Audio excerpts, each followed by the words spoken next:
Draco ready to crash like when the stars go down. I'm rich for real, I can press a button and make the odds go down. Nah, facts. Pussy boy, Maybach with the shade. Brand new CTS, all red like the braid. Y'all just started slime, we was slime back in the day. 21 gang, wood grain on the cake. Big slaughter, nigga, big dagger in my face. Ski mask, fuck a camera, gun them down on tape.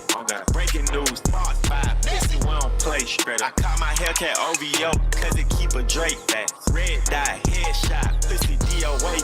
Count me a 10 in 1 minute, count a whole 110 minutes. Oh God, nigga need to call that hood Beyblade, cause I was doing spinning. Oh God, I own me a couple establishments, I ain't worried about your business. Y'all run around here gossiping, I'm trying to make me some more millions. Pussy, round with a stick in the hot box, I ain't never put my phone in it. Pussy, we call your main bitch pussy hood, cause I was doing Joan in it. Pussy, money the only paperwork I put my bros in. Pussy, somebody please unthaw my ears, cause they frozen. Ice like I'm trying to make a knot go down. 21. When the police hit the lights, I do not slow down. Oh God, oh God, oh God, straight up. Brand new Draco ready to crash like when the stars go down. I'm rich for real, I can press a button and make the odds go down. Nah, facts. Pussy boy. Charging with theft by taking cause it drip stolen. Pussy. Trap spot in the neighborhood is 60 rolling. Pussy. Charging CPR, I got your bitch choking. Pussy. Selling Percocets, weed, boy, and cocaine. So many choppers in the spot, we leave the door open. Put the water in the pot, then you stick the fork in. Put some holes in your shirt, now it's red soaking. I ain't running from no smoke, here, semicolon. You wanna hold some? I got plenty shells. I don't even want no smoke. Niggas don't tell the tale. I don't even play with people, kids. Go play Battlefield. I'm from the east, home of the murders. You niggas will die here. They like the box, we like the pop. Both us body bill. You can get hit with one of them guns from my ad lib. You gon' fuck around and get chopped, little karate kid. Pussy. I ain't seen him in a minute, but ask if God did. Pussy. St. Laurent sweater. Rock Balenciaga when I rock the Beretta. Shout out Robert Kraft, fell in love with the cheddar. Beat a rapper ass, Def Jam Vendetta. When it come to we got plenty. Eating root crisp, I done burnt out on the Benny. Then I eat, sleep, shit, fuck with the semi. Screaming fuck, friends, family first, rockin' Fendi.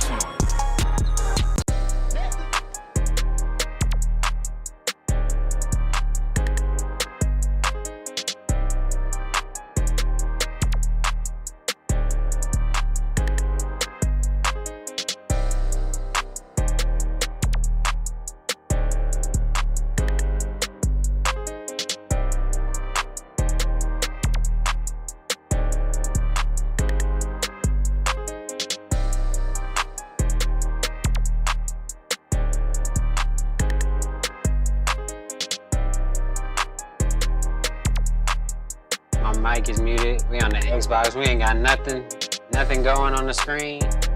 I'm finna change that right now. Let's see. Here we go. Almost forgot how to do it. Not quite.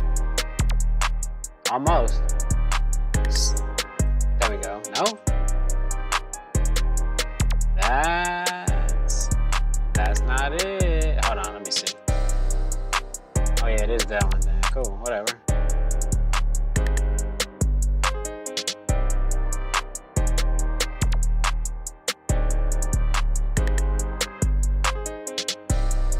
Battlefield?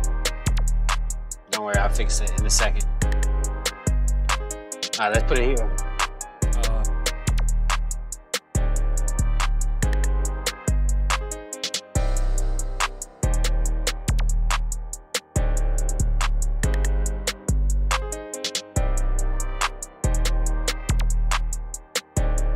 Right there.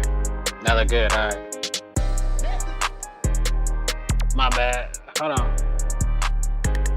Get my hat right. Or kind of right, I guess. So, whatever. You know how it is. Yeah.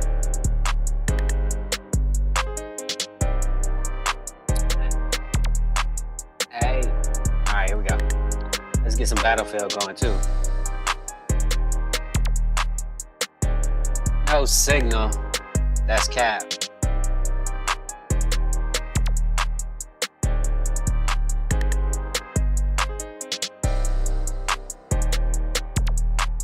Yeah. Alright, hold on. Should I just take the hat off? Take the hat off? Keep the hat on. For what? I don't know.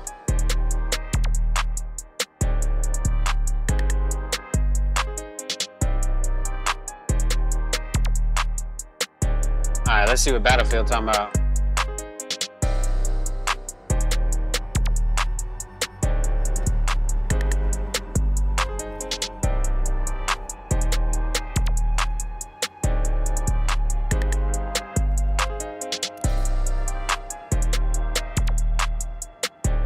Oh yeah, we don't need the scoreboard, huh? I forgot we ain't playing 2K.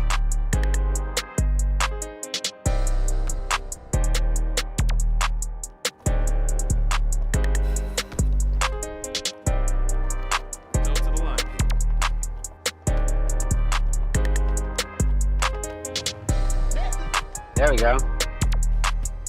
Beach.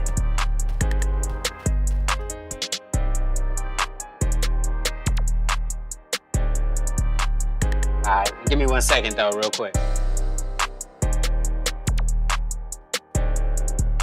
I gotta post on these other social medias real quick. Give me a second.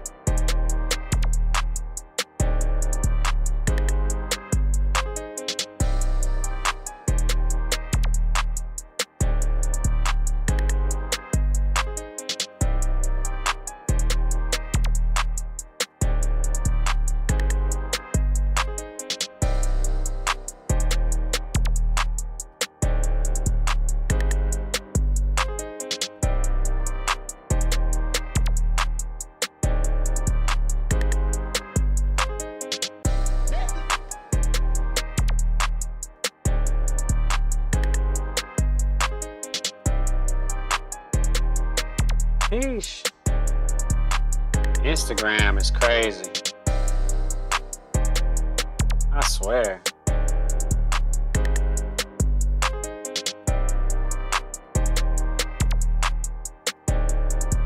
When I was a kid, yeah, I just stay up late and watch Showtime or HBO. Now you can just look at Instagram. Shit. Public domain is crazy. Damn. Alright, hold on. I ain't done yet still, my bad. But we can talk. How was y'all day? Huh? Uh-oh. Let's see. Alright, I'm posting videos right quick, right now.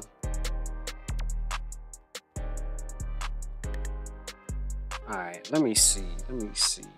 Did they post already?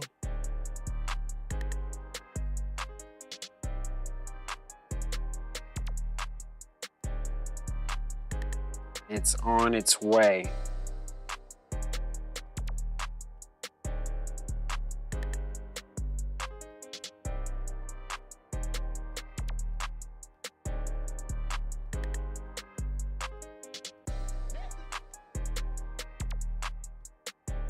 Oh yeah, I'm supposed to be doing that. My bad. Sheesh.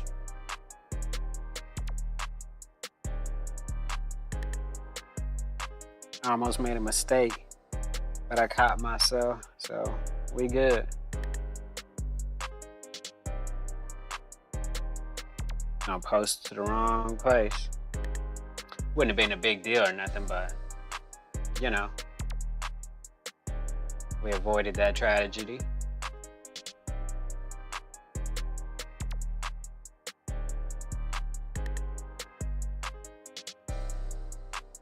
Hey, what we got? Oh, yeah, this one. Let's see. Oh yeah, I gotta move that a little bit. There we go. Slight detail.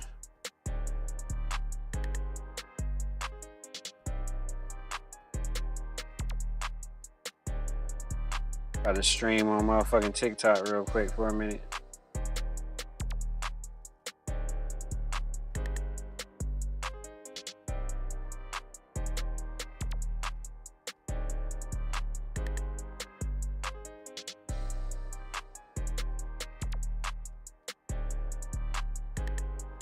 Oh yeah. Wait, did I just post it? Okay, I was about to say, did I post that on the wrong one? I'm posting to like 7 different places right now. My bad.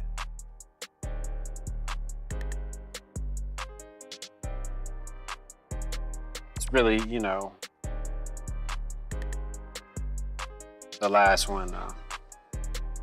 No cap. No cap. Alright. We're not finna watch this one. I just needed that one to make the placeholder. You know what I'm saying? Let's see what we got though.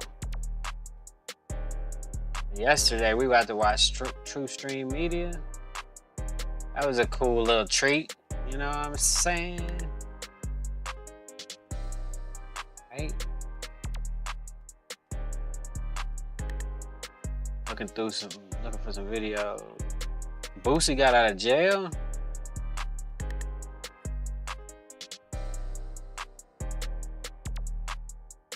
Boosie got out of jail. That's crazy.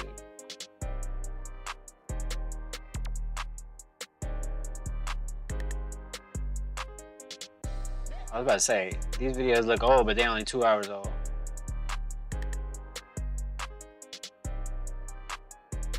Still old.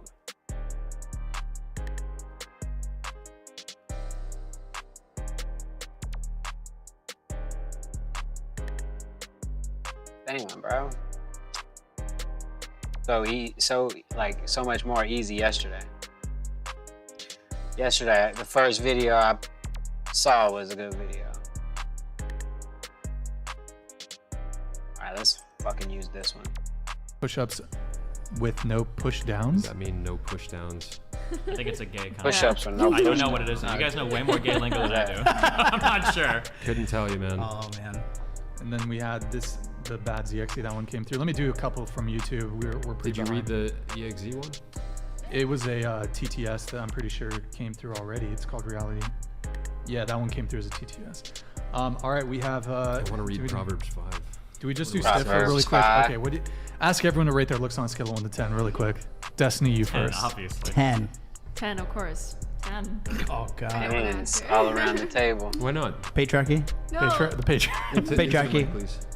I just We'll like... give you a Patriarchy 2 buffer. Just, hold So on, whatever you hold say on. plus 2. Hold on. Let her answer.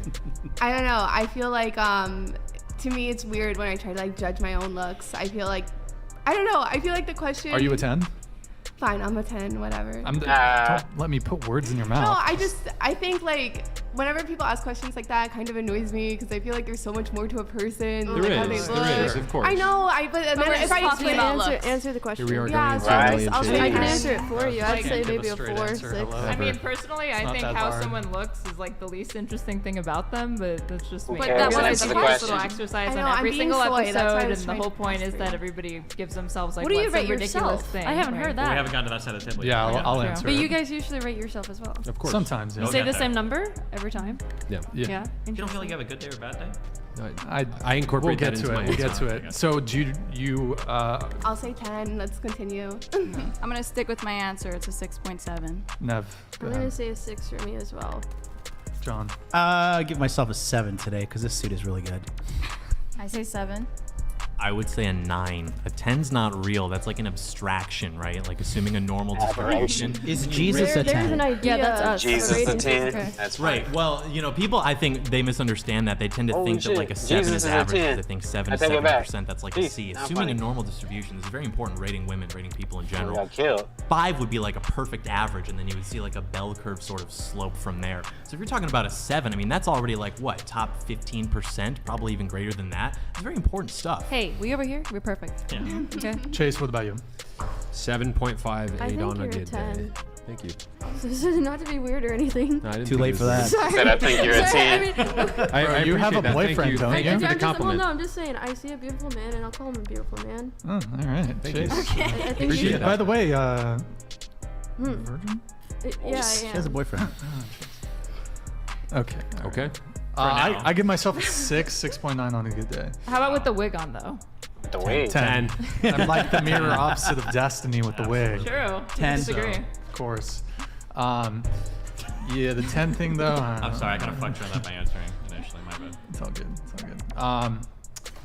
So you object to the whole 10 thing. You said people really shouldn't care much about physical appearance.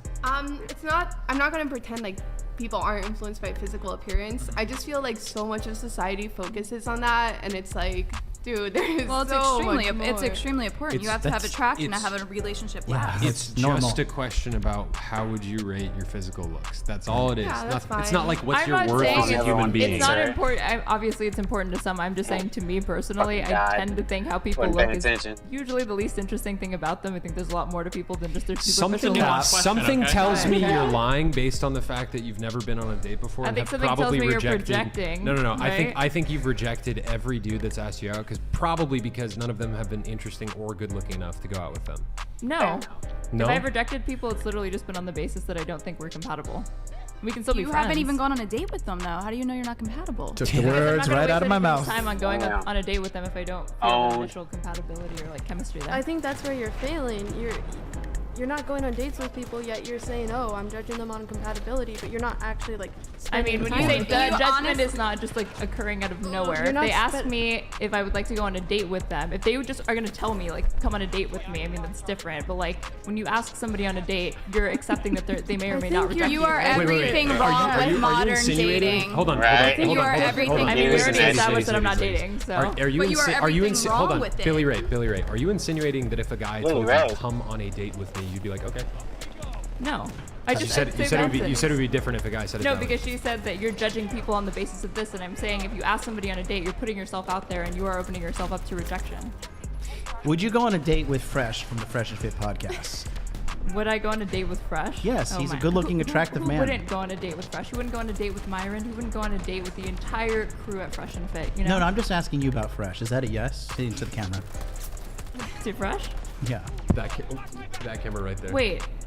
Are you advocating for... You're so fucking difficult. I yes. think that's your problem. Oh, Yes. you just cut me off. Okay. I'm sorry that I cut you off, but it's just like I've been holding it in. Oh, like, then maybe not, because if I'm so like difficult and disagreeable, then it doesn't sound like Fresh and I would get along, right? So. Okay, Definitely not. here's a clarifying question. When was the last time you met or discovered or anything? Maybe you didn't meet him. When was the last time- Hold on. When was the last time you came across a guy who you were like, he's attractive? I would go out with him if you asked me. Can you ever remember an instance where you found a guy attractive and would want to go out with him? I mean, when you say that, I guess it would have to, like, if you're asking me, like, the last time that I could remember, I can't think off the top of my head, no. Can't because remember the last guy you were attracted to? What? No. I got a question. It's What- not because they don't exist. Did you have There's plenty crushes of, on guys it's in not- high school or I'm trying college to or answer your anything? question. Yeah. It's not because attractive men don't exist. Attractive men are all around me. But I'm saying that there's more to, like, what I'm going to consider when I'm deciding, like, who do I want to date more than just physical attractiveness. There's a plethora of I know, physically but that's attractive not men. my question. My question is, can you remember the last guy you were attracted to? Like their face or, like, Whoa. when Just it in happened. general. or- Energy, face, everything. Can I you know, ask to be a this troll, dude? genuinely This is sounds such a like troll. question, but I don't know exactly what you mean, or like I'm asking. Do you want can we kids? just you- stop wait. asking her questions? Like, do you want kids? Can you At some remember point? the Can you last? just Wait, can stop you remember the asking last about time? I don't know if I can have kids, but Can you remember the last time a guy liked you, like engaged in conversation and like she wanted to go on a date with you? yeah, When was that? today. I wanted to go on a date with you today. No, like was I asked on a date today? Yeah, no, that's but what I'm I'm in asking. contact and friends with men who have asked me on dates before that I didn't go on. Okay. Can I ask a question? Is Yeah. your neck okay? Huh? Oh, I I don't know if you have like a cooling pad or something. You doing Oh okay? yeah, I've got chronic neck pain issues. I've got a neck injury, so Damn. Does this podcast help or hurt that? Definitely It doesn't hurts. That's funny. stress does not help with pain. Definitely issues, hurts. I don't know. With Chase next The to you, I fuck? How think can I that see should also him? be like helping, right? So. Bro, you're weird. You're fucking goofy. This fucking chick. Okay. Are you a virgin? no, The please, question, please. right? I'm just because like She must be, dude. After that conversation, I think so. intellectualizes it and says like, "What is a virgin though? Yeah. What There's is a no such virgin? thing as virginity, and here's why. Because There's all an my idea feminist of a theory that I read virgin, in some school, kind of Virginity even abstraction. real? Nothing's Like, black and you know, white. what is this? nothing is But black there and is no white. real virgin. well, because you Only say an you've like entity. never been on a date, so I'm just trying to figure it out. You don't have to ever worry about like the patriarchy boogeyman of like Hey, men can like I, kidnapping you or whatever because they just return you after you talk so much. Brian, are you a virgin? No, I was gonna say if you've never been on a Wait, date. but Brian, But Brian, I'd like are you to be a the virgin? first. No. No. Brian's Oh, not. okay. So he answered, now See you. how simple that was? Huh? Wait, I want to hear about your first Question time. answer. Yeah. He said no. My first time. Yeah, I really want to imagine it. And like, It's how kind of- old I were wanna you? hear We're it. gonna trauma dump on this I'll one. it's actually kind of, I'll tell you after the show because it's kind of funny, but I don't want No, to. Wait, I want to hear it right now. now. The audience wants to I'll hear just about say, it. look, I was 17 and Yeah, I was 17 and it's good. quick. It's good. Nothing too crazy. Sounds too That's freaky. it. I don't want the details of your first time. I'm just simply asking if you're a virgin or not. You're just Ah, simply man, come asking on. that. The answer is Yeah. clearly It's no. a very simple Clearly question. no. Clearly very no. simple answer. Is it so clear? I So- mean, okay. if it's so clear, why do you ask? You haven't asked. Some guy, listen, some guy made her like this, so like it's Right. clearly no. Have you had sex? Which That's a better chromosome question. are you missing? Here's a better question. Chromosome Who am I hurt you? I don't know. Have you had sex? Bro, this chick's like, What actually, is I want to sex, drop the though? R word, so. What the Do fuck? it. I think I like. This So is why tempted. you need to judge still people there? more thoroughly on how they look, because the moment she sat down, you could just tell by her appearance that this was pretty much more or less how the conversation was going to go. She sort of So has true. the like The second I walked librarian in the room, you physiognomy. should've known, though. It was just But like, I don't. The librarian See, here's the physiognomy. thing. Yeah. I don't understand your objection to not wanting to answer the question because if you have had sex, like, I think anyone here who's had sex, it's not like a shameful thing to admit you've had sex. And it's know also what, not a Brian? shame. I I can tell you. Hold on. I can tell But you what the it's shame not is, a Brian. shameful thing if you're a virgin either. So I don't understand. Here's what it is. She's already revealed that she's never been on a date. So if she has in fact had sex, that means that she had sex without going on a date. And there is an element of shame involved with that. And if she did have sex, she doesn't want to reveal it because she takes herself very seriously. Because of true, patriarchy King. that would shame her. Yes. I mean, but yes. a lot of people in today's day and age, they're not like going on dates. It's like come over, and that can, you know what? That sort of very casual scenario could actually lead to a long-term relationship. So I mean, Well, what's your definition of a date? Definition of a date? Yes.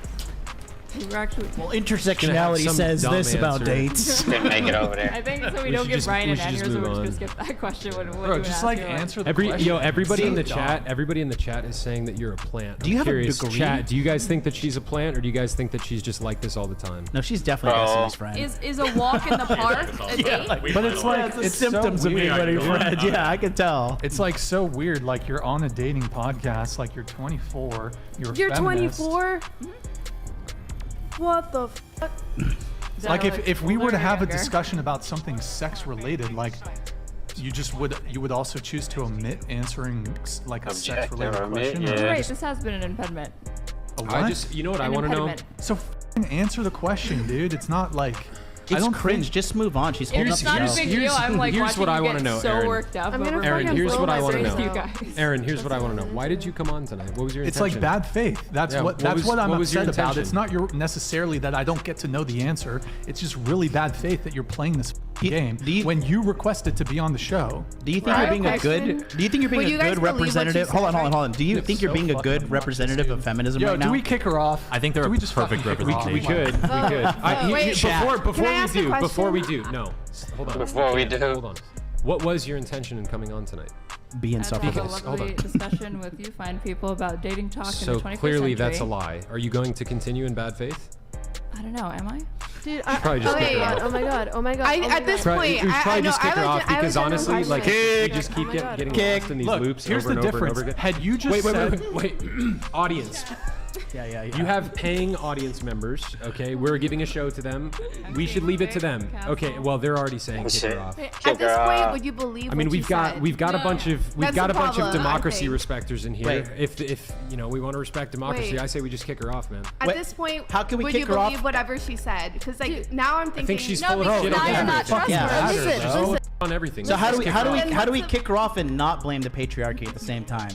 I think we should just own the patriarchy Dude. and say it's based and Dude, just kick her I off. literally have autism, and you're 10 times more retarded than I am. Like, I literally have diagnosed autism. I was in the classroom with the speds and shit, going on the bus and shit. And You're literally, saying words that are not allowed on YouTube. listen, Sorry, here's what it I'm sorry. ultimately could have I'm come sorry. down to. You could have just said, hey, listen, I'd rather not share that publicly. I don't want to answer that. But you wanted to make it into some game, like some semantic game, and I just don't understand. Like, it's really bad faith. If you just said, look, hey, I don't want to share that, fine. But like when you kind of, the bad. first time I asked, you're like, we'll get into it later. and then you refused. Brian, and then I'll here tell again. you what it is. Earlier in the conversation, she made a comment about how you enjoy clip farming.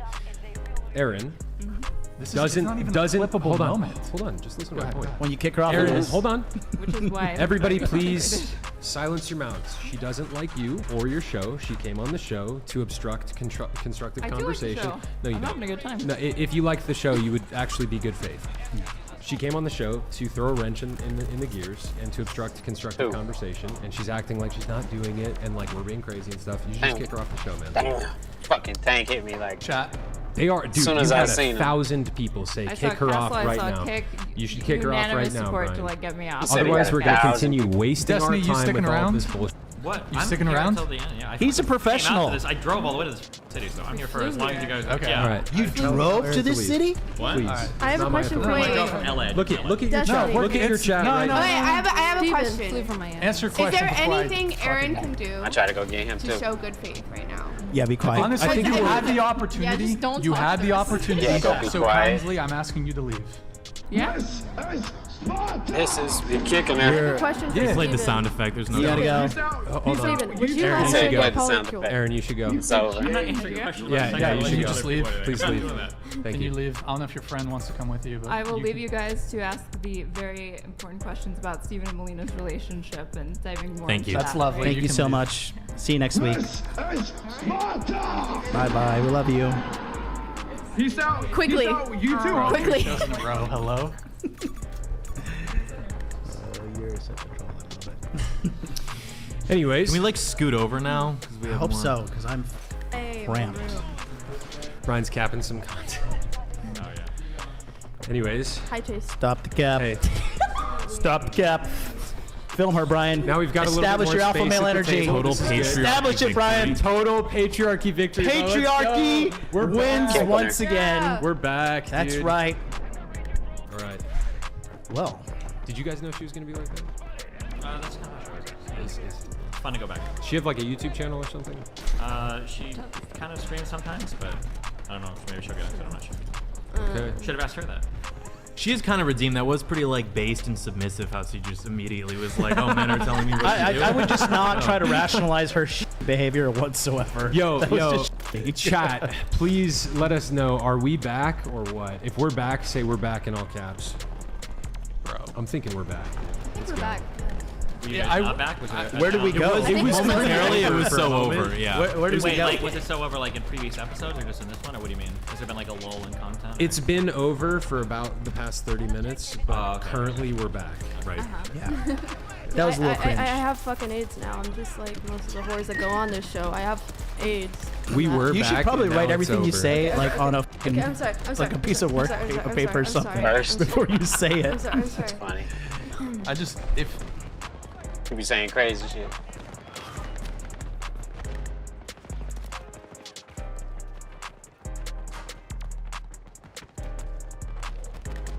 Somebody fucking him up from up there.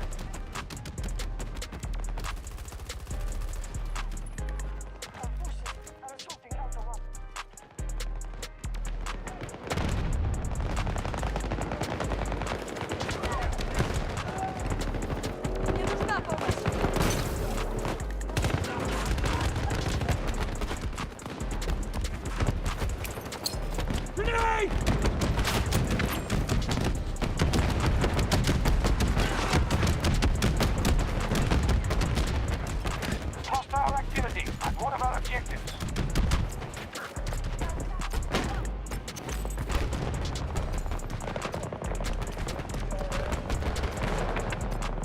Wing.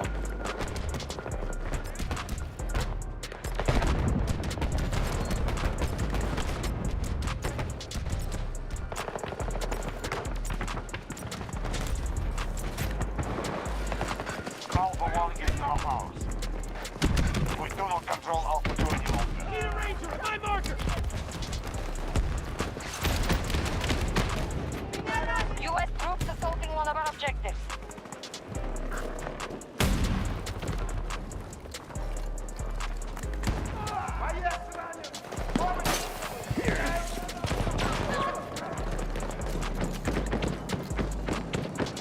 Fucking roof? Where's he at?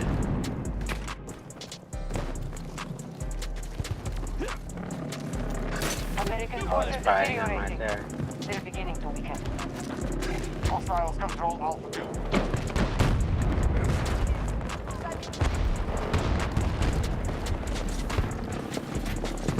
I thought that was him, but that's not him. Oh, behind me? Oh, shit. Up top. Let's get going.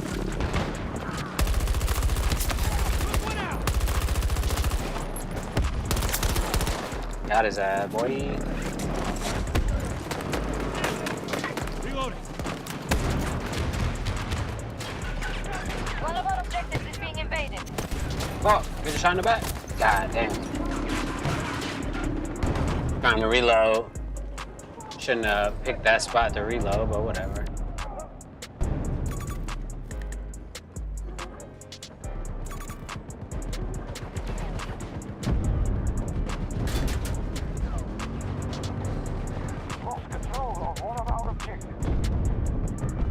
Lost control of one of our objectives. They got that shit.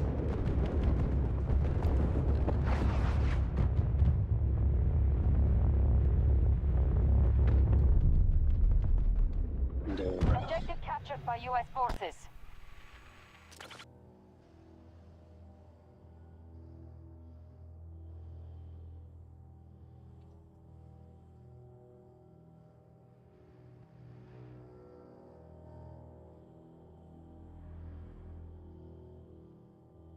Our forces are moving to attack Alpha 1.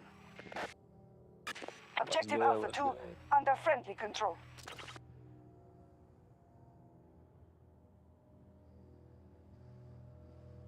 Damn.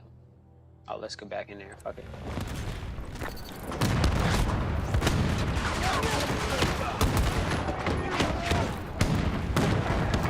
Location mark! Requesting transport! Acknowledged. Vehicle truck incoming.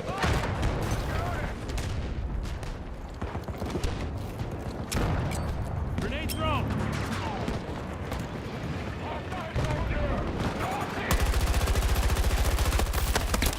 No, I couldn't fucking get him. I had the wrong gun out. It's crazy. Damn, he got spun around.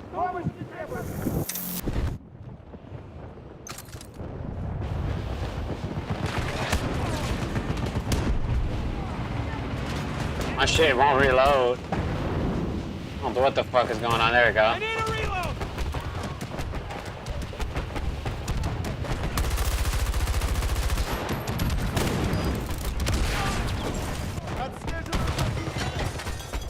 We are about to attack Alpha 1.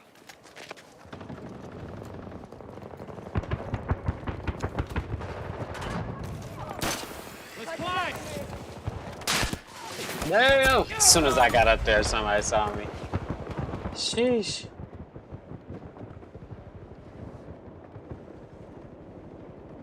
No getting away with that. We've been pushed out of our objective. I need help! Oh, let me see if I can mark him. Holy shit, that's on me. Oh.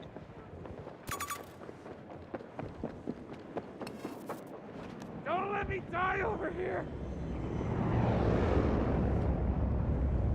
College girl struggles to answer a simple question. Let's see. Okay, so you all said, just to bring it back here, body count shouldn't matter. Oh my god. Okay. Body Here we count go. shouldn't matter, right? Here we go. Right? Okay, if body count shouldn't matter, You could ask for ours. Loaded in, straight kill. what's your body count? 3. Well, hold on. Go ahead. I think it's a social construct I'm not gonna share. What? But I thought it was a social construct. It shouldn't is, matter. That's why it doesn't matter. I don't Shouldn't care. matter. Like, But just like for people who are curious, I think you should share. I don't think- want to. no. Thank you though. If it doesn't matter, why don't you want What? to? Be the change you want to see in the world. I'm uncomfortable doing so. That's fine. I already said 3. 3? Okay. That's For the cat. sole purpose My mother asked me this question yesterday. Your mom? My mother. Oh shit. My mother asked me this question and I refused to answer, and I'm gonna refuse to answer because my mother will be watching this, and that is just not. It's just not. It's just really not. It's just if we can somehow block her, then maybe. But I'm kidding. I'm kidding. Love you, Mom. What's her username? No. I actually have no idea, but. I think I'll stand with that one. Mm-hmm. Yeah. Gotta protect the mothers. Yeah. Gotta protect the mothers. Yeah, if my mom Bruh. wasn't watching, I'd tell you guys. No, and I'll tell you off camera too, but it's like, I don't care if anyone knows, but my mom, like, I don't know. And my dad, Yeah, guys. my dad, My yeah. father. And it's not even bad. It's Man, just, you mom's thought you about all that said before. it doesn't matter, and none What's of you. yours? Did we say anything about our parents? Wait, what are your body counts? I feel like the mother thing is like a cop out to the. It's really not. My mom asked me Wait, that yesterday that's a over good one. FaceTime. She goes, "So how many people have you slept with?" And I was like, Oh, got him. He slid no right comment. into that one. Like, no comment. Okay, so whatever the number is, Multiplied by 3, and that's what so just. What are your body counts? Why didn't you answer? Well, I think body count matters. Uh-huh. So. Okay. So So I therefore, have- you're not answering. Well, of course I have course. reason to, but I think Chase, you've shared before, right? Do you want to share again? Not really. Not if they're not going to answer. She answered. You One did. for You one. did. We've got to get a few more answers before I share. Tanner, you got to come in, bro, because we know about you. I'm not gonna answer on air. That's way Come on, too many Tanner. people. Come on, Tanner. Way too many people. Come on, Tanner. Yeah, that's really awful. No, it's not. Why? What? That, wait, that was, what? that was brave. What? You answered the question, and it's not brave. it's also I'd say it is. It's also not an answer that's like really going to get you judged. Like you didn't have much to lose by saying that. Wait, what? Also, it's you very guys have low. stuff to lose? I mean, Oh. He has stuff to lose. He might have stuff to lose. I might have stuff to lose. I mean, I'm just not sharing mine out of spite because you guys didn't share. Out of spite. There we go. Okay. Wait, can we guess? Can we guess? I'm totally comfortable sharing it. 5. Okay. Wait, are you guessing? I'm his? guessing. I'm guessing. Why don't you Okay. tell us yours and then? 5. Okay. No, oh, that's not mine. I'm just. I I'm know just you're trying guessing to guess. mine. Okay. Am I cold, Hannah, hot? do you have a guess? Do I have a guess? I mean, you said you went through a phase, so maybe like 12. Okay. I'm gonna guess 8. Okay. I'm gonna guess number 9. Okay. But you can only tell us if it's true if we pick None- the right number. None of you guessed it. Okay. Okay. 7? Fair enough. Is it lower or higher? I feel like it's definitely higher. It was in the ballpark. 20. It was in the ballpark. 20. Number 7. Yes, I've slept with 7 women. Yes! So you guys gonna tell us now or what? Body count doesn't matter, guys. It's a social Apparently, construct. it's social construct. If Doesn't body matter. count was truly a social construct and it didn't actually matter, these would women tell would you. be The very issue happy is to share that it with us. People weaponize it, and that's not something. You know what? I've said things in this conversation people are going to weaponize against me someday. Yeah. And it's important to be the change you want to see in the world. We must speak truth. Yes. Speak the truth. The best thing that you can be is yourself, for sure. Like, there's so much fake everything, fake people, fake food, fake systems. The best thing you can be is yourself. Okay, so they're not gonna answer it. That's, Well, that's let totally me fine. let me guess. Let me guess. Is it under 20? Oh, if it's way under 20, then you shouldn't. I just feel I have a boyfriend. That's like weird. Like I don't want to talk about that. And that's fine. That's If they don't want to understandable. answer, it's fine. It's fine. Is we it won't under pressure. 20? No, it's way higher. No, I'm kidding. Joking. It's very. Multiplied by 3, and that's the real number. All right. Well. So, but let's talk a little bit about body count, right? Why does it matter, Chase? Why does body count matter? You already explained why it mattered. Okay, did I We had, like, explain? a I don't think 30-minute I explained. conversation Did I about that. explain? I I explained don't in think I- depth while You you were also doing other explained stuff. why it mattered. You were doing other stuff around the room. Okay. You were doing other stuff. Okay. Yeah. Oh, guys, Do you that is a think really the- nice message. Do you think the double standard is an acceptable double standard? So in other words, a guy can sleep with a lot of girls. He's kind of I got him though before they seen as a got me. stud. But if a woman sleeps with a lot of men, she's seen as a slut. Do you think that is a reasonable or justified double standard? I don't think it's justified. Not Lem- even a little bit. Well, why would it be justified? Like what? I don't get it. Like you're asking, is it okay for It's a leading society question. to, He's like, steering the conversation. yeah, guys, like keep sleeping with as many women as you like want, type thing, and then like Well, guys are seen as studs and women are Right. seen as sluts. If right. that's- Well, I don't think that's. Yeah, I don't think that's justified. You don't think it's a justified double standard? No. I mean, would No? you guys Okay. justify that? I do think it's justified for a few reasons. Really? Okay, here we go. I knew that was coming. I knew that was coming. I want to hear why you think it's justified. I'm Well, very curious. I agree with him, by the way. Of course Thank you do. you, Of course Chase. you do. Thank you, But Chase. Of course you do. there's- You guys there's- So wait, when you say it's justified, do you mean it's like okay for guys to sleep with more Yeah, I think girls? that's what he's but saying. there is a reason Basically. people think There's a guys that are able reason. to And sleep that's with a for lot of next women are episode. studs, and women who sleep with a I have lot a of Can guys you are please sluts. explain your reasoning? So I'll come in. Yes, there is a reason for the double standard. One, it's a lot easier for y'all to get laid than it is for men. Way There easier. you go, and I I'm not agree gonna with put that that, to you but if you guys think it's harder for women to get laid, but I think that might just be because men have like lower standards, though. Like a lot There of we men do go. have lower standards.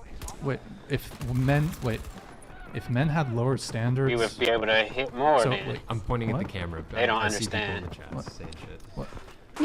Just want them to know I see their comments. Wait, so it's harder for men to get laid because they have lower standards? Wouldn't it be easier for men? Right. No, yeah, I'm saying it's like the reason why, like it's easier You for don't know men what is she's because they have lower standards. Oh, so you think it's easier for men to get laid than it is for women to get laid? That's crazy. Wait, hold on. So, look, like, She don't know women what the hell she's choose talking about. who they want to have sex with. Men take what they can get, but Yeah. also men choose who they settle down with, and who they choose to like have a partner. I think Honestly, that's a some. generalization. No, it I isn't. think It's I will the make truth. it way simpler. They don't. so It's that crazy everybody that they can don't understand. All of you women right now, there's probably 100+ dudes that you know that would sleep with you in an instant. Okay, for all guys. At any given moment in time, except for the top tier dudes. I didn't know it At was any two given over moment in there. time, there's probably less than 6 women that would have sex with them. Okay, you can be an average woman, and there's going to be a million dudes that are going to want to have sex with her. An average guy is going to have barely any women that want to have sex with him. Women tend to want the guys at the top. Okay, you don't have to be a woman at the top for men to want you. So it's really easy for women to have sex. Okay, it's way harder for men to find women that want to have sex with them. Most men are completely looked They over. are dumbfounded. Most men are Completely. invisible. Which Which is why it's impressive when a guy is it's societally impressive when a guy is able to sleep with a lot of women. Okay, it's not impressive at all if a girl can do that. All you have to do is just freaking open your legs. Like literally, it's like literally that easy. It's easy. Like you It's don't literally need that game. easy. You just show up. You walk into a club, a party. You just got to show up. All to of get you laid. could go on Tinder right now and sleep with a guy by the Tonight. end of the night. Okay, but we Instantaneously. also don't represent all of females. There's a You're lot right. of women that are overlooked too. You're right. You're No. absolutely right. I feel like it's kind of equal. It really just depends. No. Not The even average close. Woman, the average woman is gonna have a shit ton of guys that want to sleep with her. Okay. Even if you look through an average woman's like Tinder DMs or whatnot, a very average woman could have sex super easily. Yes. Very easily. That's why the double standard isn't justified, because I could have sex don't with understand. hundreds of guys if I wanted to, but I don't. Right? But That's a good thing. Yeah, good. Stay that way. No. Let me finish. Let me finish. What's our point, So right? that's why it doesn't make sense to me to shame women for having a higher body count when they're still rejecting 90% of the guys that come up to them. It's like we still have very high standards. Still, like that's why the whole double standard thing isn't making sense to me, because guys are taking what they can get. It's like Wait, so if you don't knew a get chick it. that She had still slept don't with get it. 150 men, you wouldn't look down on that at all.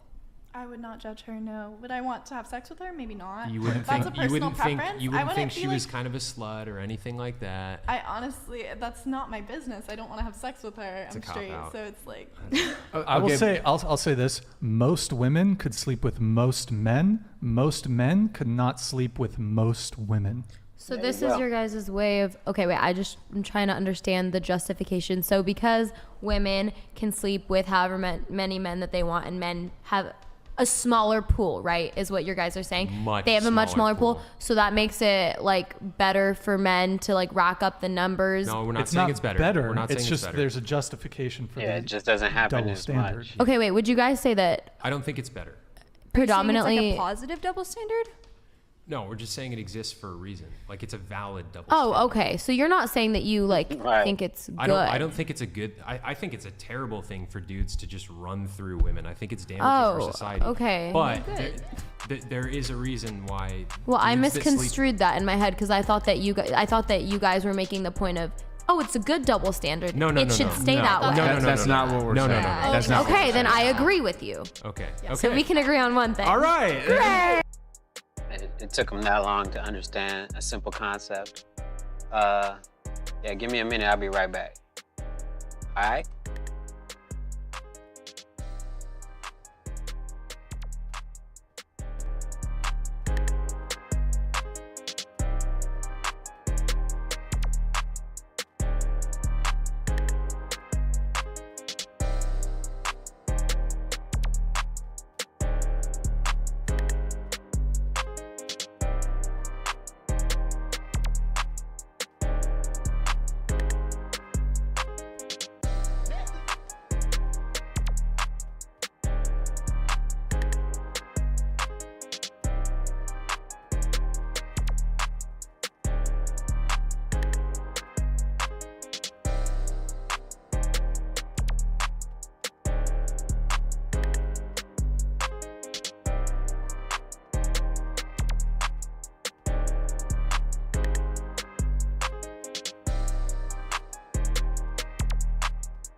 Looking for another video real quick. Let's see what we got.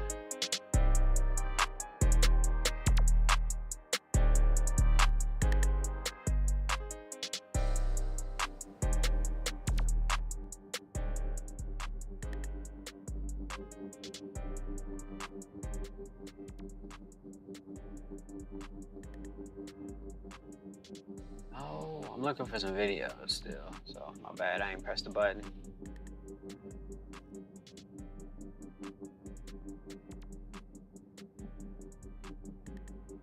You doing big though, I see it. You gonna play basketball with me yet? No, it's about perspective. Alpha 2 targeted. Begin the assault. Weapon is reloading!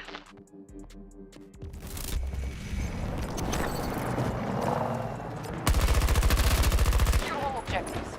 Once we have one sector, we will force the Americans into the next.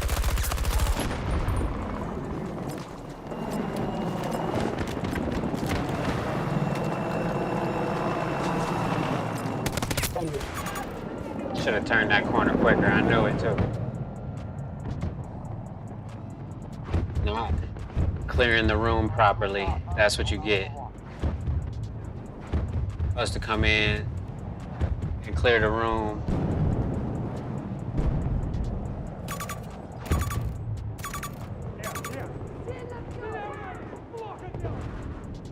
Hopefully somebody come to kill him.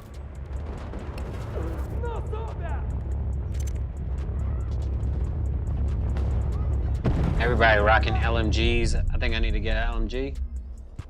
I like my AK, my AR. If I could have killed that dude, we would have took that spot too.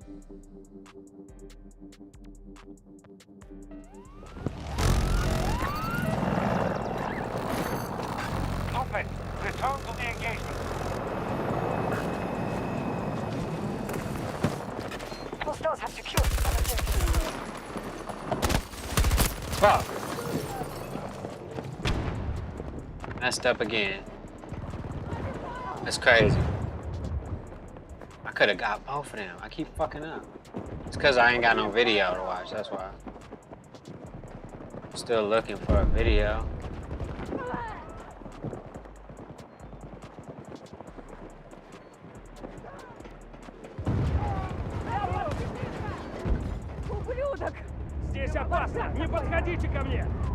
Oh, it's Saturday, that's why.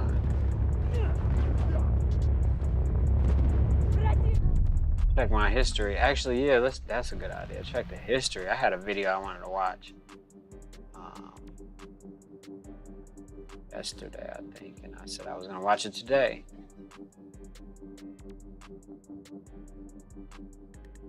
Now I just gotta find it. We have taken Alpha 1.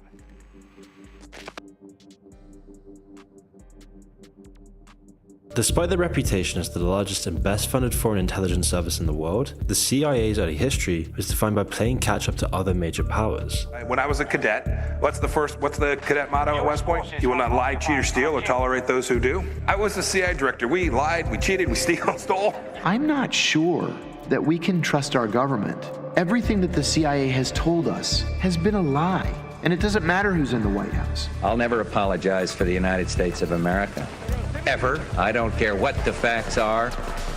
Until their entrance into the Second World War, the US's foreign intelligence was conducted through a selection of Army, Navy, and government intelligence services. They rarely talked to each other, keeping their information separate and out of reach of the central government. It wasn't until 1942 that they were consolidated by President Roosevelt into one unified system, the OSS. Now, they had a lot of ground to cover, as the UK was already starting their foreign intelligence service over 30 years prior in 1908, and the Soviets were renowned for their massive network of informants and moles. So they needed every advantage to level the playing field, and some of the OSS thought that this would lie in testing and creating new interrogation techniques. Just a year after being created, the OSS was already conducting experiments to this end. Previously confidential documents reveal that as early as 1943, the OSS were giving military volunteers mescaline and other psychoactive drugs, all so that they could test their usage in interrogation. And it wasn't just volunteers though. The documents also make reference to involuntary testing on criminals using similar substances. At the same time, the OSS was working with mafia kingpins in New York in preparation for their invasion of Italy, so this was most likely the source for their test subjects. The OSS were the only branch of the US government involved in unethical experiments. The war effort gave the US a lot of new problems to solve. Don't you ever jump into your mesh and wonder, what's it all about? Where am I headed? Well, the answer is the League Divisions. Mech Arena is free to play and super easy to get into, and there are a few things you can gameplay. Fatal and high dosage. Never left their country into the Pacific. Gameplay. And now, and you can use my description below. It was nearly all controlled by the now, and you can use my personal link or scan my QR code to get bonuses worth $30. No, we don't want that. I'm trying to fast forward so I can see the information. Okay, so, oh, there we go. That'll work. Description below. One of which was malaria. Sending thousands of soldiers who had probably never left their country into the Pacific led to a massive malaria problem. Incredibly, one of the most effective treatments was nearly all controlled by the Japanese. Now, to be fair, not many soldiers did die from the less aggressive Eastern strain, but the amount of people who left in hospital beds was a huge strain on the military. Desperate for new treatments, the US Army and the State Department funded dangerous tests of new malaria treatments on inmates at Stateville Penitentiary, Illinois. Incentivized by meager sums of cash or early parole, 500 prisoners were infected with malaria and given the untested drugs. They knew many of these compounds and mixtures were dangerous and fatal in high doses, but they wanted to test the upper limits of what someone can actually take. One prisoner died after a particularly high dose of one of these research chemicals, and many others suffered awfully from the treatments. They even started getting some of the prisoners involved in the research process itself. One imprisoned murderer was instrumental in recruiting other prisoners, observing the results and even conducting the tests. Now, despite these experiments becoming public knowledge a few years later, the CIA was going to learn a lot from these early government endeavors into human experimentation. In particular, these techniques of interrogating test subjects into the experiment itself is something that the CIA would be soon to take advantage of. But eventually, once the war was over, the OSS had time to consolidate and rebuild, and it was around 1947 that the CIA was born, a new agency designed to make up for the inadequacies of the OSS. Some of their early aims were to hone and perfect the art of interrogation. But why interrogation? Panic. began to set in. And I know what they mean now when they say everyone has a breaking point, a point at which you will basically say anything just to make it stop.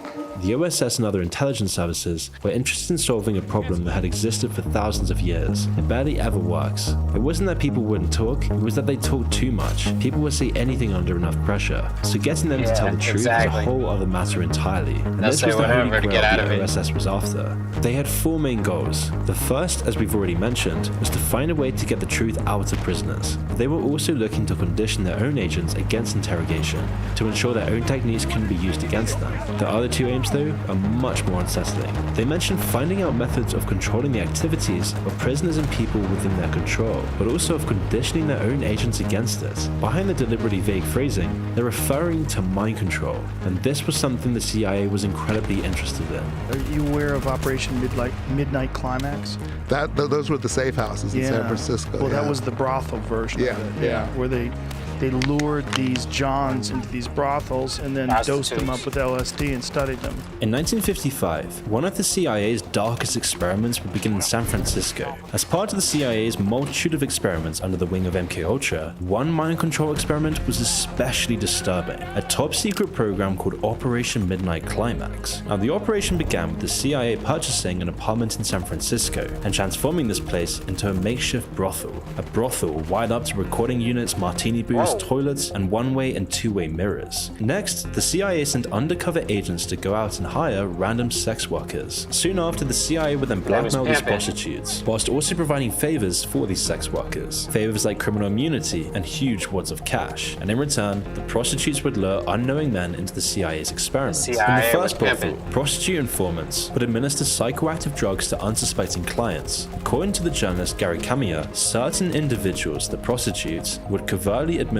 this material in accordance with the CIA's instructions, with one of the agents telling the Telegraph Hill that you could bring people in for quickies after lunch. So over time, once the brothel was set up, hundreds of men and prostitutes would be put into the rooms throughout the city, and in these rooms, the CIA operatives would be hiding within these walls, behind a two-way or one-way mirror, watching everything that happened in the room. And then eventually, prostitutes would be secretly instructed by these operatives to go to the bathroom. Then the next minute, the men waiting around in the bed would be unknowingly drugged with LSD, sprayed by aerosols, or had their drinks spiked, which when combined with the women and blackmail, made the men especially willing to divulge their deepest secrets, because this was the ultimate aim of the operation. It was a test to see how open and talkative drugs and sex made these men. How could they manipulate someone's mind to tell someone their darkest secrets? The escorts would then stay with these men for hours, talking them up and asking them about their jobs, and the men just couldn't stop talking. And it was this operation that showed a lot of hope for the CIA's quest in mind control, so much so that they would actually open up a second brothel next to the Golden Gate Bridge. However, over the following years, moral questions started to be raised, and the considerable risks that came from this operation in terms of negative publicity and trust in the public added extra pressure for there to be measurable results from these experiments. But unfortunately for the CIA, they were forced to admit that this method of mind control really wasn't providing enough reliable data to be of any real use for the CIA's mind control ambitions. And so eventually the operation would come to an end, and all records would be destroyed by the CIA in 1973. In fact, the only reason we know any of this is because of a whistleblower who worked for the US State Department, as he remembered that the CIA had actually stored records of this top secret operation in a warehouse, and these records only detailed the financial records of the operation, showing how much the prostitutes were paid, along with the cost of operating the San Francisco brothels. But by understanding the finances of this operation, the whistleblower could piece together the story again. And that's why after the whistleblower testified this information to Congress, he would eventually write a book about MKUltra, one of the first to expose the CIA's many crimes. But it was after becoming one of the main voices, speaking out against the CIA's mind control experiments, that the whistleblower would eventually find the true damage of these operations. Because according to Tom O'Neill, the reason this whistleblower faded into obscurity and stopped speaking out against the CIA's secret experiments was because thousands of people every day would camp out in his garden, constantly claiming that they were victims of the CIA's MKUltra operations. Every day, hundreds of people would find the whistleblower, convinced that the CIA had done something to them, that they were also victims victims of MKUltra. And it was after this that it became clear that operations like Midnight Climax were sowing some very deep seeds of mistrust against the entire US government across the country. Lots of the victims were left with invisible scars, results of the CIA's tampering within their minds. However, in most people, it manifested as anxiety, depression, and PTSD. Some people were lost forever, their personalities forever changed. In a few cases, it turned people into radicals, people like the Unabomber Ted Kaczynski. You see, before he came to university, he was a genius. So much so that he was on the borderline of madness, as he too was exposed to psychic driving, continual humiliation, and other CIA mind control techniques, explaining his later hatred of authority, considering what the CIA had done to this underage Ted Kaczynski. But of all the killers that the CIA is linked to, none are more disturbing than their connection with Charles Manson. Infamous for his cult of followers who call themselves the Family, he was arrested and imprisoned for masterminding the ritualistic murders of Sharon Tate and 6 others. Now all signs seem to point to a deluded attempt to spark a race war, but now the official narrative is beginning to fall apart, as it's only recently that the CIA's likely involvement has been uncovered, all based on decades of work by one man, Tom O'Neill. You see, the year was 1999, and Tom was just an entertainment journalist. He'd been out of work for some time, until eventually an offer came from an editor at the Premiere magazine, asking him to write a piece on the Manson murders in preparation for the 30th anniversary. Tom almost didn't accept. Everyone already knew the story, so what else was there to uncover? But he needed the money, and the magazine's editor was sure there was something else to the story. Little did she know how right she would be. The 3-month deadline set by the magazine came and went, but Tom didn't care. What began as a short project became an obsession. Every new discovery just led to more questions. Well, a real turning point in my reporting was after I got access to Manson's parole file and saw that, I mean, in Helter Skelter, Bugliosi, I think, describes 2 arrests that Manson got released on technicalities, shoddy police work or something, when he should have been violated. But what he didn't do was talk about 3 or 4 more. Turning a short piece on Manson into an entire book that still doesn't answer all the questions. The only thing that became crystal clear was the official narrative of the Manson family just didn't add up. And here's what he learned.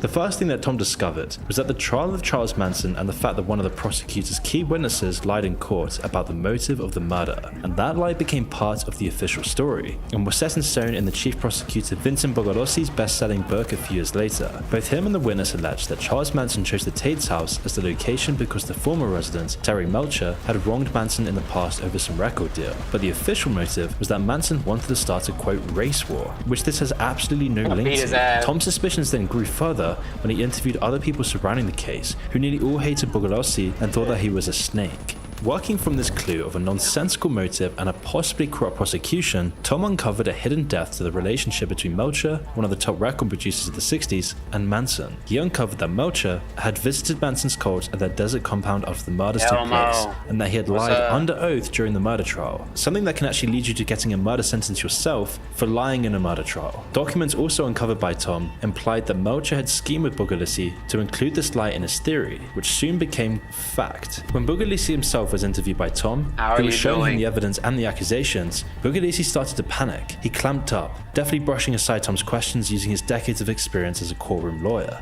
Are these even real chats, or are these just bots on Twitch and YouTube? But if y'all are real humans, put a 1 in the chat. And then he even threatened to sue Tom for $100 million.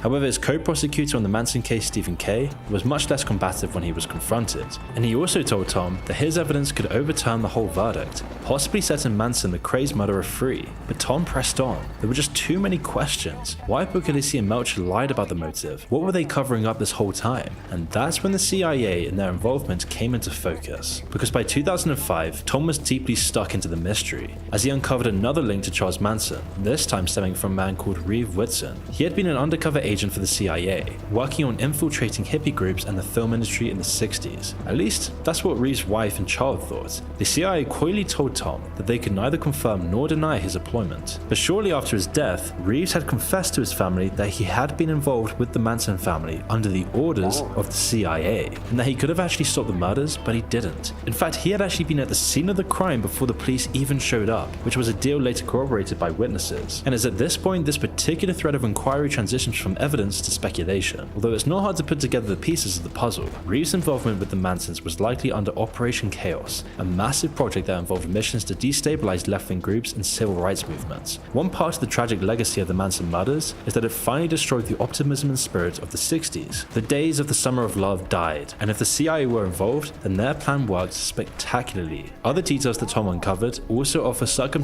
evidence to this theory. Before the murders occurred, for example, Manson was caught with his cult, breaking parole, and in possession of stolen cars, credit cards, and even a machine gun. He would have been rearrested if he were anyone else, but his parole officer somehow pulled out every stop to let him go free after receiving a message from higher-ups in the chain of command. And Manson is also strongly linked to the CIA's LSD mind control program MKUltra. During 1967, when Manson was forming his cult in San Francisco before they moved to California, he allegedly came into contact with Dr. Louis West. He had been a part of MKUltra for years, running various experiments involving LSD on unsuspecting victims, and it's highly plausible that Manson had been one of the experimentees, or had even been involved with the running of the test themselves, as his followers did accomplish one of MKUltra's holy grails, using LSD and psychological pressure to convince that person to kill. However, proof for these specific allegations, much like the majority of the details surrounding the case, have likely been lost forever. Despite this, it's still clear that the truth never really came out, because the further you go down this rabbit hole, the more absurd and unbelievable the story becomes. Manson himself, for example, plays the part of the crazed lunatic on camera, but speaks in full sentences in clear English when he's not being interviewed by the press. And I only have time here to scratch the surface. Tom O'Neill spent 20 years diving into the case and still hasn't reached the bottom of it. Although his brilliant book Chaos: Charles Manson, the CIA and the Secret History of the 60s goes into far more detail on the intricacies of the cover-up.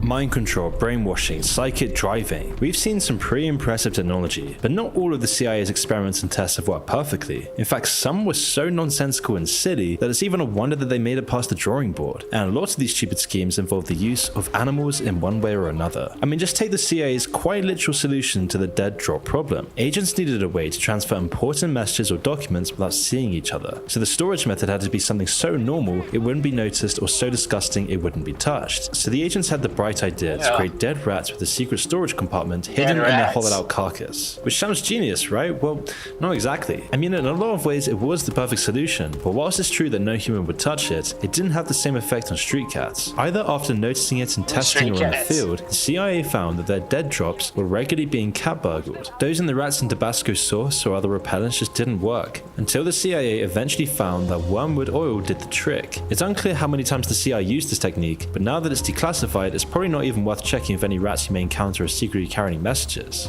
But if cats were so good at foiling CIA operations, why not try and use them instead? And this may have been the thought that led to Project Acoustic Kitty, the CIA's attempt to turn cats into spies. Over the 60s, the CIA poured over $20 million into creating listening devices for cats, and training them to go to specific locations and then report back. And the problem of just creating the listening devices cost the CIA so much money, because back in the 60s, bugging devices and microphones were far less advanced. But after years of research and development, the CIA designed a series of implants that could fit under a cat's skin and in its fur. Now theoretically the plan was to release the trained cat, it would go to the target destination, and then it would record and transmit audio back to the agents. This was the plan anyway, but did it go that smoothly? Not really. The first issue was that cats are just so hard to train. They'd rather run off looking for food than follow any agent's instructions. Some sources describe the first attempt in the field was to record the conversation of two men outside the Soviet embassy, and it did go well at first. The cat followed the instructions to the letter, right up until it got spooked, ran into the street, and got hit by a car, causing the CIA to lose both the devices and all of the training, as well as their loyal companion. And that's why in a heavily redacted declassified memo from 1967, the CIA revealed that whilst they managed to get consistent results from training the cats, the project was eventually abandoned. One animal-based project that did work though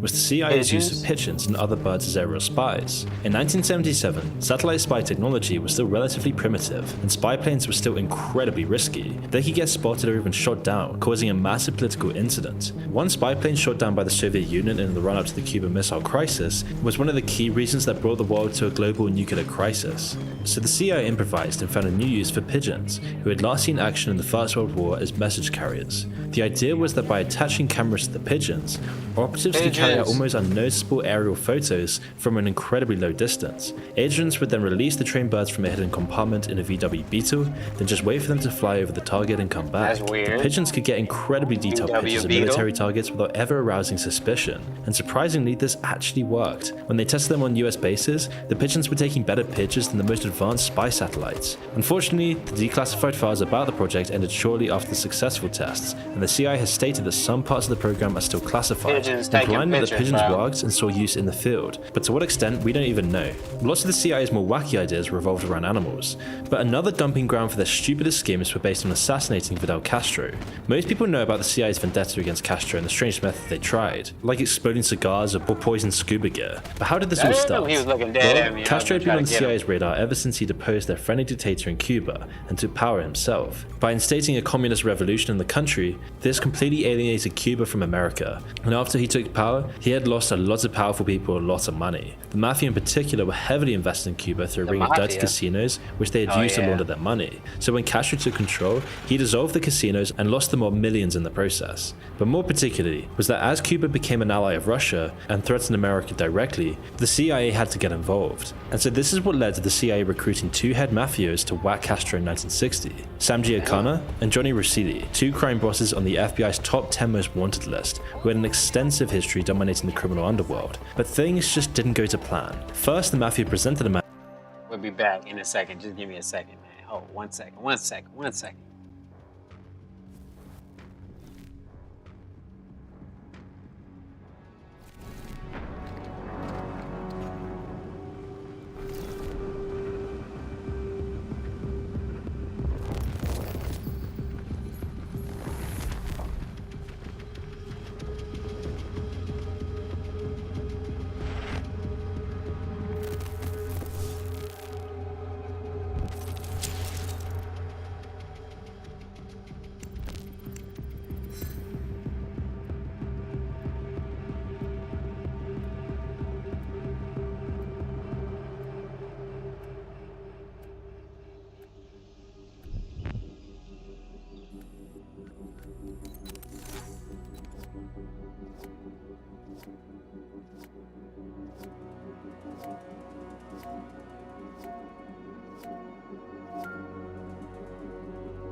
Time to get the fuck into Dodge. Damn. Time to get the fuck into Dodge, he said. Man in Cuba's government who had access to Castro, and the CIA gave him poison pills to slip into Castro's food. About to come under attack. We need you inside and ready to defend it ASAP. The Russians will try to take the facility sector by sector. We need to slow them and force them to withdraw. There's lots of open areas, so be aware of surroundings at all times. We're counting on you.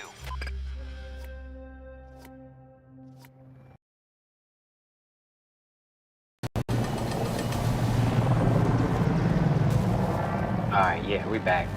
Bluetooth should be tripping sometimes.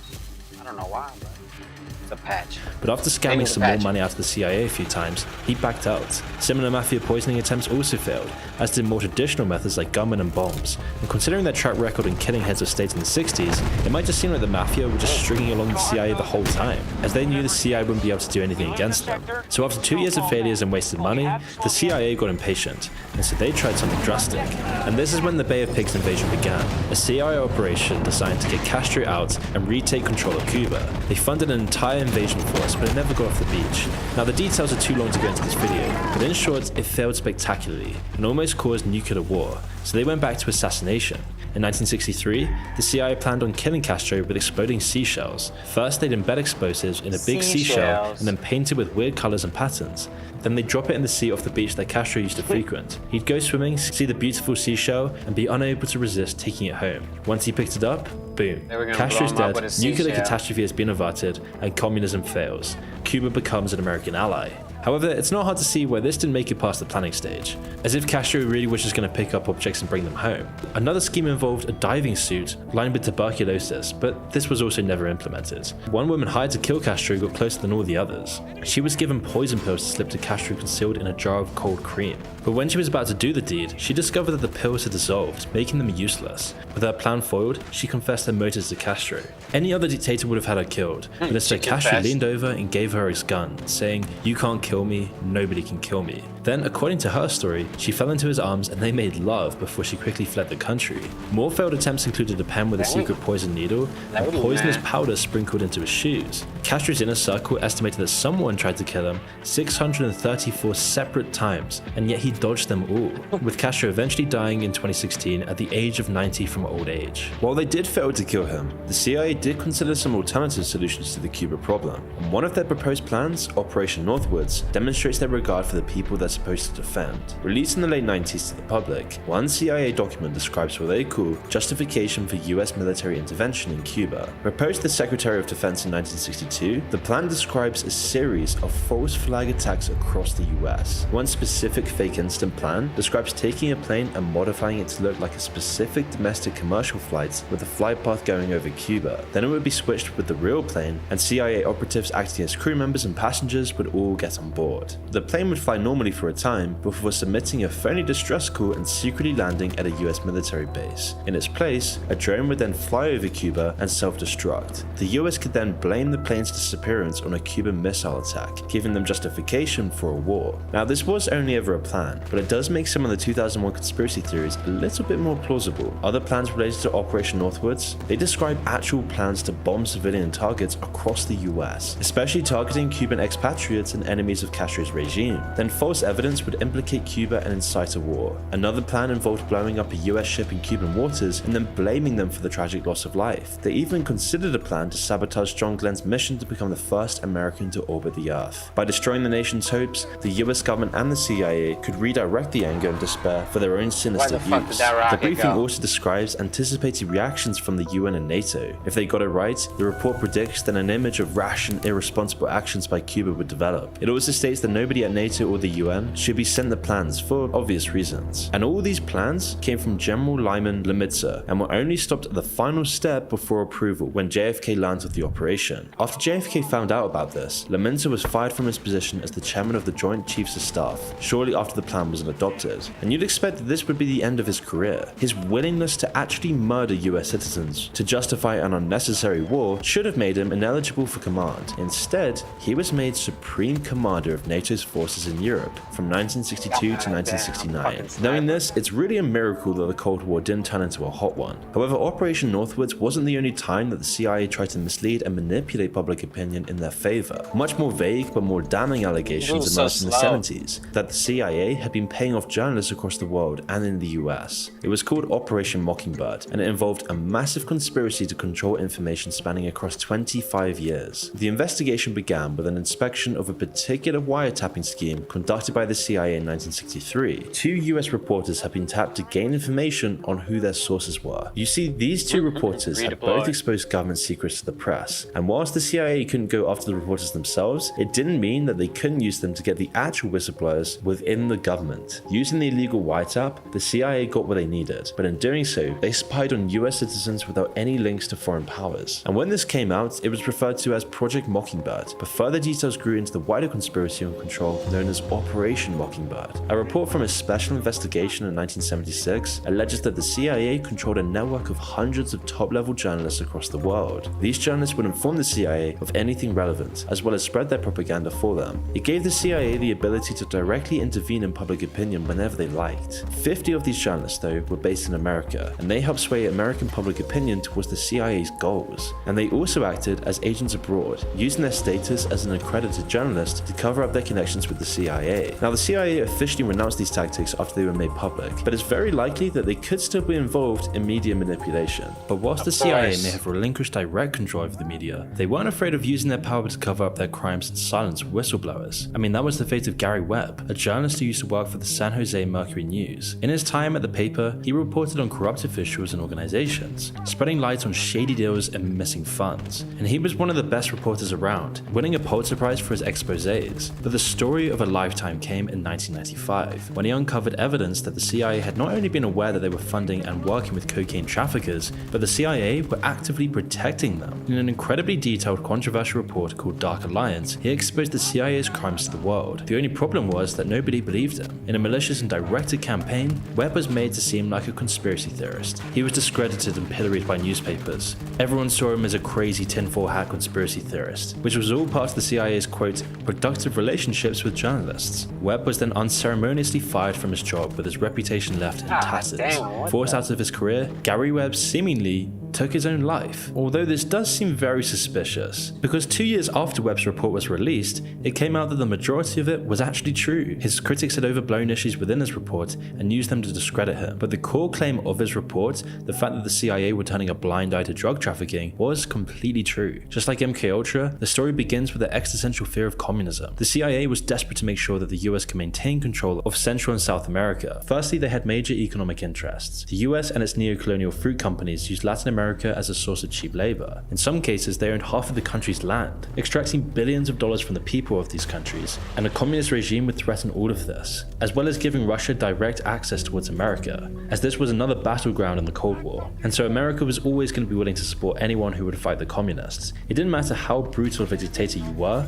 or what your past crimes had been. If you were fighting communism, you could expect an almost unlimited supply of money and guns. And it's in this way that the US overthrew the democratically elected government of Guatemala in 1954, replacing it with a friendly authoritarian dictator, happy to exploit his country for a cut of the profits. A similar thing happened in Bolivia, Panama, Chile, the list just goes on. But it was in Nicaragua where Webb found his story. There, the CIA had been funding Contra rebels, a military force with dictatorship ambitions and a hatred for communism. They will funnel guns and money by the CIA and the US government. Reagan even called these people freedom fighters in a campaign speech, despite their terror tactics. However, Webb revealed that the Contras, in an effort to secure more funds for their rebellion, were actually trafficking cocaine, hailing them to Freeway Rick Ross and 2 other infamous Californian drug lords. These were some of the men responsible for the crack epidemic that swept across America in the 80s. The epidemic that ripped apart families, put hundreds of thousands behind bars, and killed countless thousands of people. Now, the CIA would later admit that 2 of the 3 men did have personal connections with the Contras,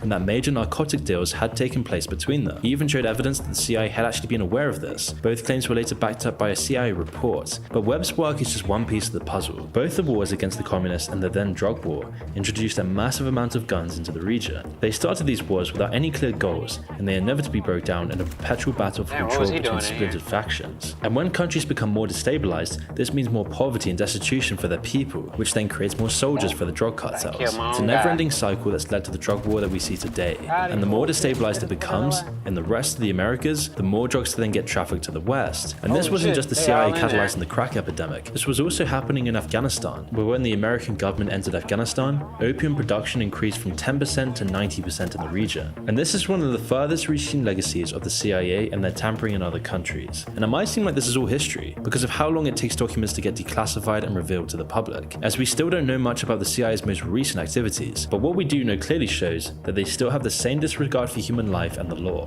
But one of the most recent crazy CIA operations was their plot to assassinate Julian Assange. The US had plans to abduct or even assassinate Julian Assange. Conspiracy to kidnap and murder an Australian citizen and an award-winning journalist and editor who has done nothing but publish truthful information about the United States and about war crimes, human rights abuse and corruption the world over. In 2017, officials at the highest levels of US government were plotting his demise. And this wasn't just an idea. Specific plans were suggested, diagrammed, and ran through various committees before they reached the top, with the scheme even being given the green light by top officials, with months of planning going into the hit. Now, it started in early 2017, when Mike Pompeo took the stand in Washington to give his first speech as director. But instead of talking about the future or his plans for the CIA in general, he focused on WikiLeaks. WikiLeaks walks like a hostile intelligence service and talks like a hostile intelligence service. In his first chance to speak publicly in his new position of power, Pompeo chose to call WikiLeaks a, quote, non-state hostile intelligence service, often abetted by state actors like Russia. This came as a shock, because for years prior, the US and the CIA had always considered Assange a journalist. So what caused this giant pivot? And why was the CIA's biggest enemy now Julian Assange? Well, this was because WikiLeaks had published their most embarrassing leak to date, publishing a trove of classified documents called Vault 7 in early 2017. Exposed exposed the CIA's most sensitive hacking tools that it used to launch offensive cyber activities around the world. And it was considered at the time the largest data loss in CIA history.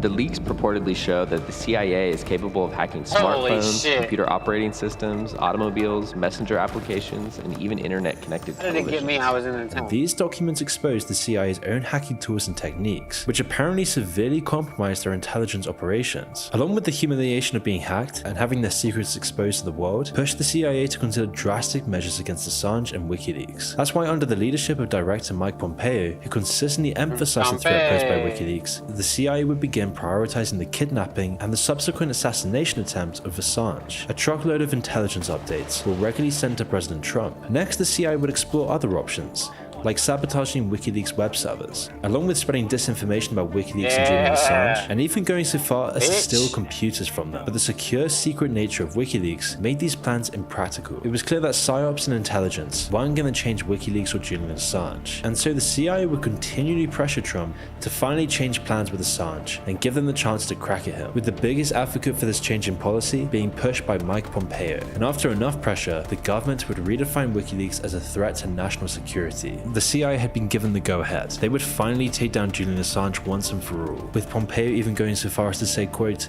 "Nothing's off limits. Don't self-censor yourself. I'll worry about the lawyers in Washington." The first idea was to kidnap Assange, but this idea was quickly shot down due to the complexities of violating multiple countries' sovereignty. I mean, to get him, they would have to violate 3 countries' sovereignty at once, as Assange was an Australian citizen living in an embassy that was in London, but was technically on Ecuadorian soil. So the CIA would opt for more extreme measures, and this was when the assassination operation began, as leaked conversations in mid-2017 revealed that Trump inquired about the possibility of assassinating Assange and other WikiLeaks members, prompting the CIA to develop options and plans. Legal considerations were raised, but Pompeo and the CIA would push forward, seemingly unconcerned about the legality of their actions, with sources within the CIA going so far as to say that when Pompeo took over the CIA, he cut the lawyers out of a lot of things. I mean, it's unknown whether the CIA's head legal counsel had even heard of this assassination plot when it was being drawn up. But unburdened by questions about legality, Pompeo and the CIA plowed ahead anyway, and time was running out. People were starting to realize the injustices Julian Assange was facing. He was a slave living in the Ecuadorian embassy, completely cut away from his family and normal regular society. And because of this growing public pressure, Sweden would drop their bogus charges against him in May of 2017, and public opinion was vastly in his favor. And that's when the CIA was growing increasingly alarmed. They had to do something fast. And then not long after, the CIA would soon discover intelligence that suggested the Russians were plotting to help Assange escape the embassy and fly him back to Russia. The exact same thing they had already done to Edward Snowden, and the CIA wasn't going to repeat this embarrassment again. And so the CIA, along with the British and Russian intelligence, intensified their planning and surveillance of the embassy. Every major power wanted him, and because of the growing tension, the extremism of these plans burgeoned. I mean, the CIA was actually drawing up plans to engage in a gunfight with Russian agents during their escape attempt, or even crashing a car into Assange's vehicle, or preventing his departure by firing on the tires,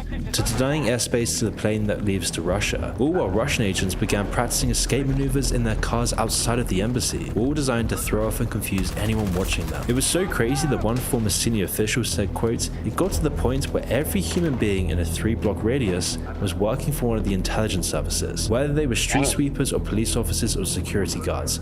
All of these agents were surrounding the embassy." And so it was no surprise that Assange and his associates became increasingly paranoid. WikiLeaks was the core of an international conspiracy, which is why Assange believed that all of his conversations were being monitored and being used against them to release more fake, damaging information in the event of their deaths, all to smear WikiLeaks and Assange's name. And he wasn't wrong to be paranoid. The CIA actually had an inside source within the Ecuadorian embassy providing intelligence on Assange's activities, and he was also close to poisoning Assange. The secretive nature of this operation has meant that all precise details remains kind of unclear. However, the leaked information and conversations indicate a concerted effort by the CIA to assassinate Assange, which, to put it simply, means that the government was willing to break They was trying to knock his ass off in so many words, man. I'm back though. Somebody save me. I'm this guy, alright. They are hitting Bravo 1.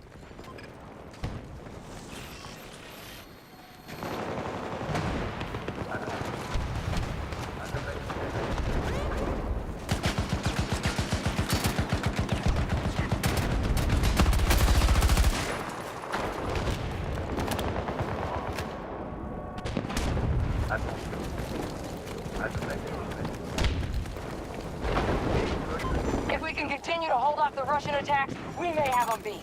Hostile troop movement. 170 meters.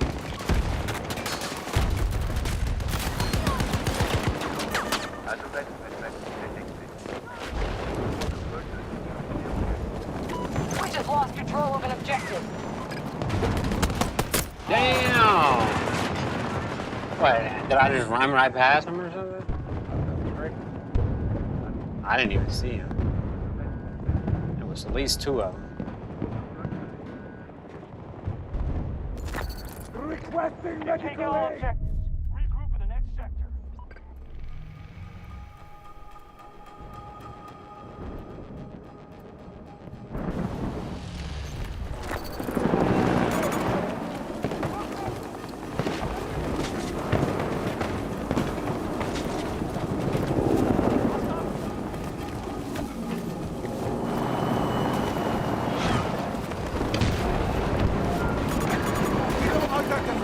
Russians have entered the sector. Regroup and guard the objectives.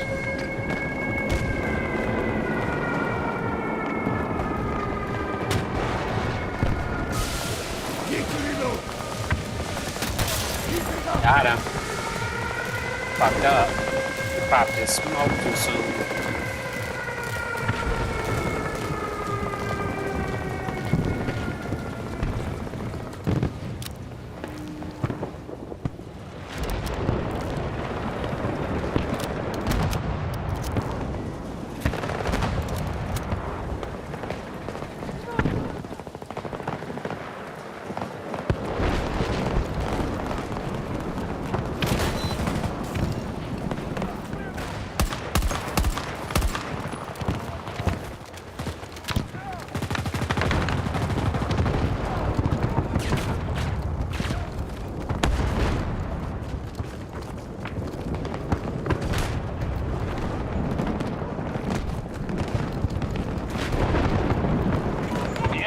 On Charlie 1.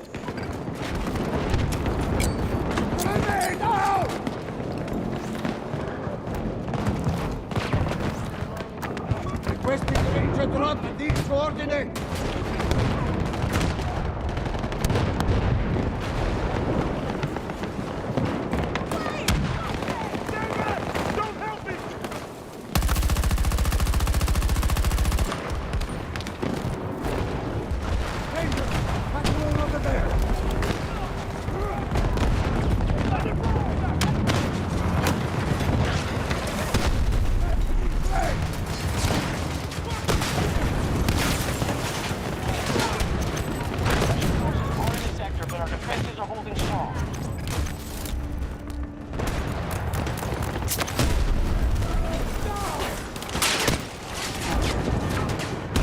Going down.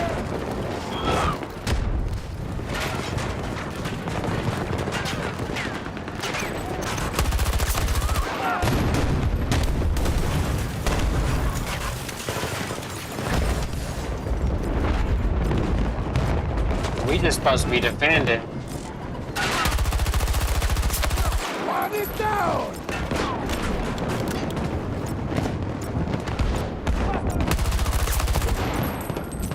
Reloading! The Russian reinforcements are thinning. Taking casualties! We want the job done! Enemy soldier! Red!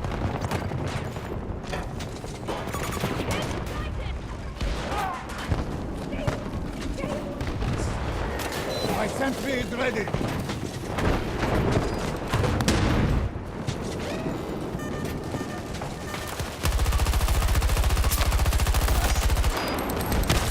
Yeah, he stuck me with that shit. That's why I hate sitting in the doorway. Hey, I'm in the base though. Bitch. And I got a headshot on somebody.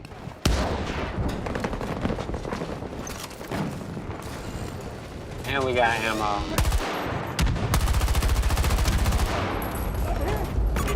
Objective locked. We'll need to retake it.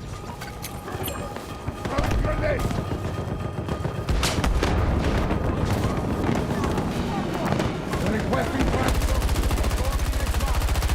Understood. is attacking Charlie 1. The enemy has conquered Charlie 2.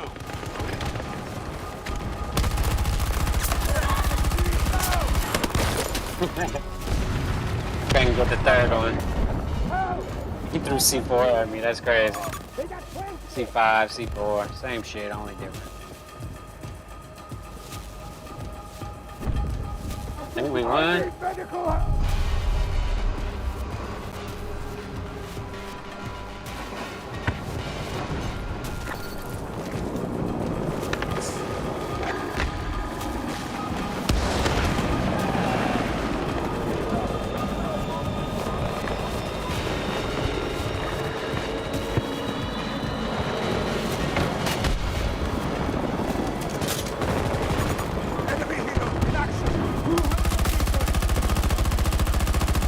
Holy shit, that's fucked up. Disregard! Hostile helo located! I was about to shoot him again. And the Russians are disengaging. Mission We win. accomplished. On that note, I'll holler at y'all later. Peace.